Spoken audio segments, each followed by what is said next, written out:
Good morning, ladies and gentlemen. Welcome to the 2026 Annual Meeting of Shareholders of Array Digital Infrastructure, Inc. I am Walter Carlson, a director and chair of the company, and I will be chairing this meeting. At this time, I call the meeting to order, and I would like to thank everyone present and on the webcast for participating in this meeting. It is now 8:30 a.m. on May 19th, 2026, and the polls are open for voting on the matters before this annual meeting, as set forth in the Notice of Annual Meeting and Proxy Statement and on the agenda for this meeting. The rules of conduct that we will follow for the meeting are set forth on the reverse side of the agenda. If you do not have a copy of the agenda and rules of conduct and would like a copy, please raise your hand and one will be brought to you. I would like to take this opportunity to introduce the other directors of the company who are present. When I call your name, would you please rise? Anthony J. M. Carlson, Director and President and Chief Executive Officer of the company. Leroy T. Carlson, Jr., Director of the company and Vice Chair of Telephone and Data Systems, Inc. Kenneth S. Dixon, Director and President and Chief Executive Officer of TDS Telecommunications, Inc.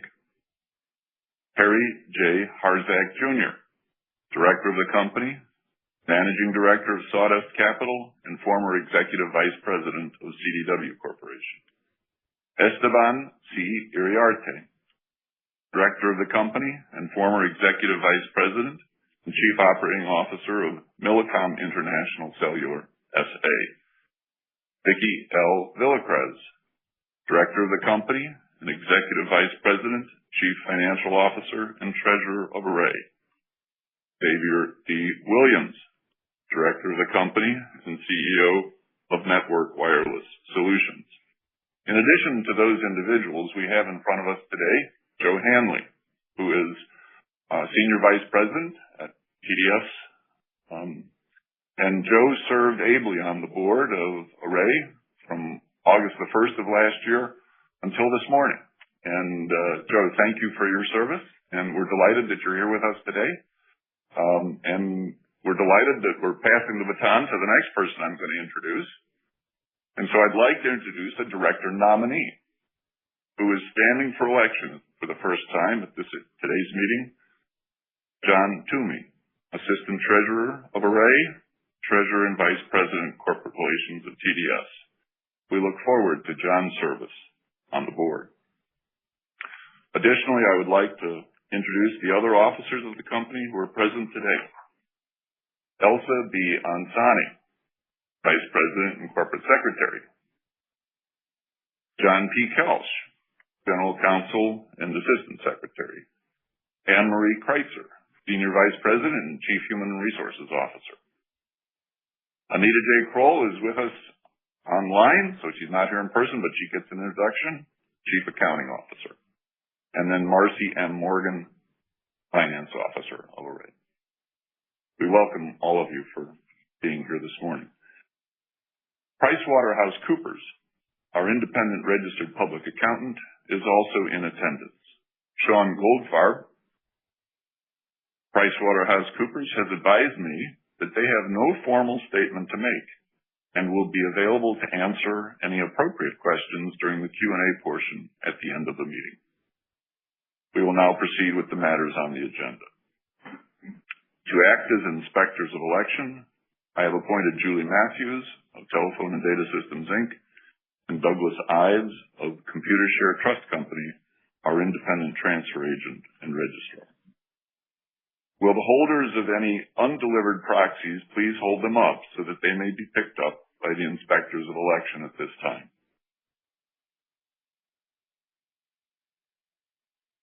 Seeing no people who need a ballot, but if you are voting by ballot, please raise your hand so that our inspectors of election can see you. Seeing none, we will proceed. All matters scheduled for business at this meeting will be introduced by the chair. If any shareholder with a proper purpose would like to address the business at hand, I would ask you to raise your hand and address the chair, identifying yourself and disclosing the nature of your business. Shareholders will also have an opportunity following the formal part of the meeting and the management presentation to ask questions they may have. In the interest of time, we will dispense with the reading of the notice of the meeting and the affidavit of mailing of the notice. We will also dispense with the reading of the minutes of the Annual Meeting of Shareholders held on October 9th, 2025. The Secretary has copies of these documents if any shareholder would like to examine them after the meeting. The Board of Directors has set May 23rd, 2026 as the record date for this shareholder meeting. By order of the Board of Directors of the company, management of the company distributed a notice of annual meeting and proxy statement to shareholders of the company on April 7, 2026, and the company solicited proxies from the shareholders for this meeting. The inspectors tabulated the proxies received before the meeting and advised me of the voting results immediately prior to the commencement of this meeting. Virtually all votes are received through proxies, and the voting results with respect to all matters are generally known before the meeting starts. Accordingly, the inspectors of election have been instructed to advise me, prior to the announcement of such results, only in the event that there are any changes in outcome, considering any votes delivered, changed, or revoked after the commencement of the meeting and prior to the closing of the polls for voting. I have been advised that the inspectors of election have confirmed that a majority of the voting power of the company's issued and outstanding shares and of each class is represented at today's meeting, that a quorum is present and the formal business of the meeting may proceed.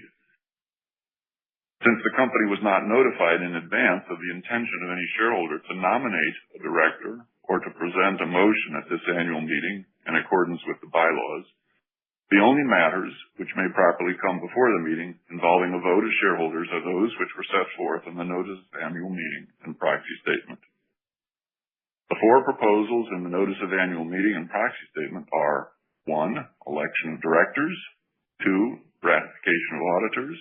3. Approval of amendment to the company's restated certificate of incorporation to allow for exculpation of officers. And 4. Advisory vote on executive compensation. The first item of business is the election of directors nominated by the Board of Directors. As indicated in the notice of annual meeting and proxy statement dated April 7, 3 directors will be elected by the holders of common shares, and 6 directors will be elected by Telephone and Data Systems, Inc. as the sole holder of Series A common shares. The Board of Directors has nominated Harry J. Harzak, Jr., Esteban C. Iriarte, and Xavier D. Williams for election as directors by the holders of common shares. The election of the directors by the holders of common shares requires the affirmative vote of at least a plurality of the votes cast by the holders of common shares present in person or represented by proxy and entitled to vote with respect to such directors. The Board of Directors has also nominated Anthony Carlson, Leroy T. Carlson, Jr., Walter Carlson, Ken Dixon, John Toomey, and Vicki Villacrez for election as directors by the holders of Series A common shares. The election of the directors by the holder of Series A common shares requires the affirmative vote of at least a plurality of the votes cast by the Series A common shares present in person or represented by proxy and entitled to vote with respect to such directors. The Board of Directors unanimously recommends a vote for each of the nominees for election as directors. The second item of business is the proposal to ratify the selection of PricewaterhouseCoopers LLP as the company's independent registered public accountants for 2026. This proposal will be voted on by the Series A common shares and common shares voting as a group present in person or represented by proxy at this meeting. This proposal will be approved if it receives the affirmative vote of a majority of the votes cast by such persons. The Board of Directors unanimously recommends a vote for this proposal. The third item of business is the proposal to approve an amendment to the company's restated certificate of incorporation to allow for exculpation of officers. This proposal will be approved if it receives the affirmative vote of the holders of a majority of the voting power of all of the outstanding shares of stock entitled to vote on this proposal. The Board of Directors unanimously recommends a vote for this proposal. The fourth item of business is a proposal to approve, on an advisory basis, the compensation of our named executive officers. This item of business was proposed by the Board of Directors pursuant to the requirements of the SEC. This proposal will be voted on by the holders of Series A common shares and common shares, voting as one group, present in person or represented by proxy at this meeting. This proposal will be approved if it receives the affirmative vote of a majority of the votes cast by such persons. And the Board of Directors unanimously recommends a vote for this proposal. If you have not yet completed delivery of your proxies or ballots, please do so now, since we will be closing the polls for voting at this time. It is now 8:40 a.m. on May 19th, 2026, and the polls are closed for voting. Since the inspectors have not informed me of any changes in outcome on any of the proposals, we will proceed with the announcement of the voting results. With respect to the election of directors, each of them received at least a plurality of the votes of the class of stock voting for such director. Accordingly, each of such persons has been elected as a director of Array Digital Infrastructure, Inc. for a term expiring at the 2027 Annual Meeting of Shareholders, or until his or her successor shall have been elected and qualified. The proposal to ratify the selection of PricewaterhouseCoopers LLP as independent registered public accountants for 2026 has received the affirmative vote of holders of a substantial majority of the combined voting power of the Series A common shares and common shares entitled to vote on this matter and present in person or represented by proxy at this annual meeting. This proposal is therefore also approved. The proposal to approve an amendment to the company's restated certificate of incorporation to allow for exculpation of officers has received the affirmative vote of holders of a substantial majority of the combined voting power of the outstanding shares of Series A common shares and common shares. This proposal is therefore also approved. The proposal to approve on an advisory basis the compensation of our named executive officers has received the affirmative vote of holders of a substantial majority of the combined voting power of the Series A common shares and common shares entitled to vote on this matter and present in person or represented by proxy at this annual meeting. This proposal is therefore also approved. The inspectors will tally any additional votes received after the commencement of this meeting and prior to the closing of the polls and furnish a written report of the final vote count with respect to the matters voted on today, which will be included in the minutes of the meeting. These voting results will be reported on a Form 8-K that will be filed within 4 business days of today. Since there is no further business to come before this meeting, the meeting is adjourned. I would now like to ask Anthony Carlson, President and CEO of Array, to provide a brief business update. After that, we will open the floor for any questions that you may have. With respect to the recent proposal for TDS to acquire all of the outstanding common shares of Array that are not currently owned by TDS, we are not going to comment further on or take questions regarding the proposal on today's call. In addition, after we have concluded here today, John Toomey, TDS's Treasurer and Vice President of Corporate Relations, will be available if you would like to discuss other matters of interest or if you have further questions. Anthony?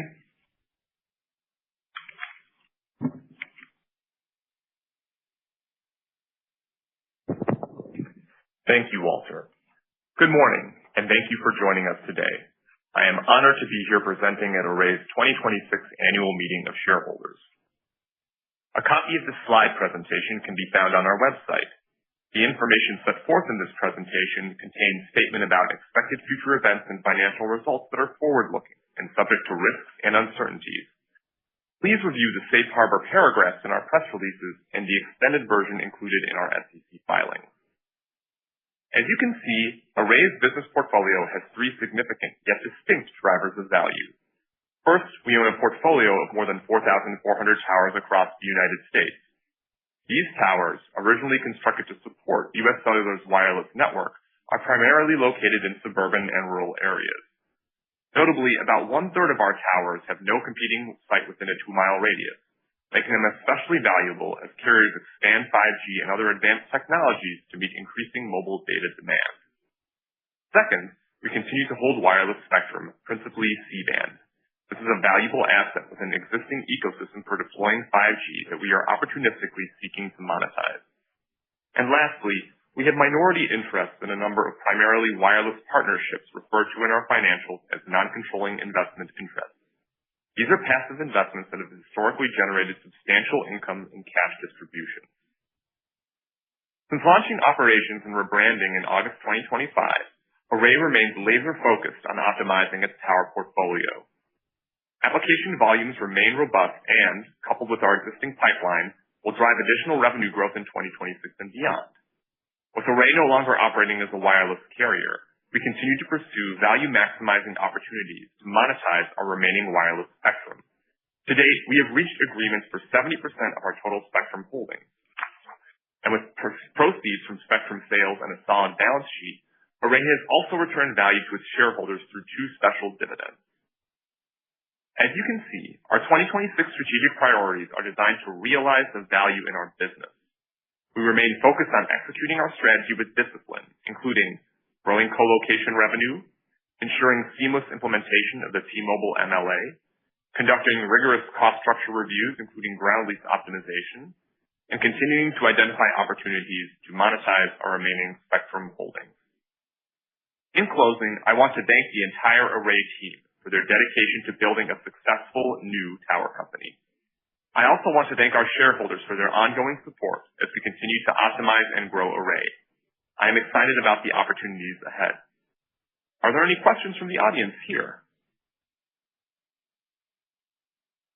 Seeing none, I will thank all of you and turn it back over to Walter.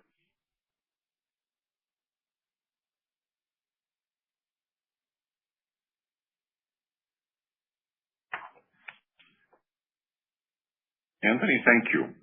And thank you for leading the business. This concludes our presentation and question period. Again, thank you for attending, and we look forward to seeing you next year with more news to report. Have a great day, everybody.